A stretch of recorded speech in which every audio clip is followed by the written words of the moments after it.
So welcome back everyone.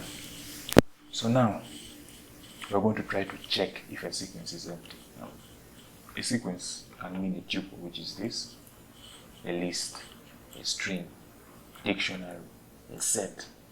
Now we need to check. There are some operations whereby you cannot operate on it unless you know that it is empty. There's no element in it. So you'll have to first check if it's empty. Now to check if it's empty, what we are going to do, we're going to first iterate. We're going to check if all these are empty. We're going to check if the tuple is empty, the list, the string, the dictionary, or the set if it's empty. So we shall say now for item, which means that I pick the first item in that list, let's say an empty list.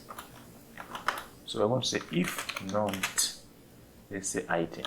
So what this means, when we iterate through this empty list, and we come to, let's say, the tuple, and it comes here if item, what is going to generate here, since there is nothing, it is going to generate for us a false. Now not will negate that false to true. So now if it is empty, what should we do with it?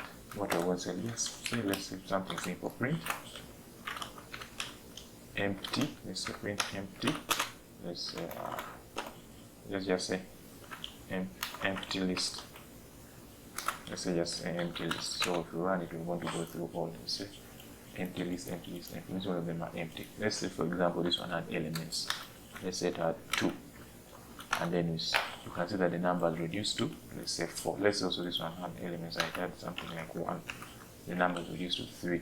If this one also had some gibberish inside there, it reduced to 2, and so on and so forth. So that's how you detect if a sequence, which can be a list, a tuple, a dictionary, a set, if it's empty. Thank you very much for watching. If you have liked the video, please subscribe, and I'll see you later.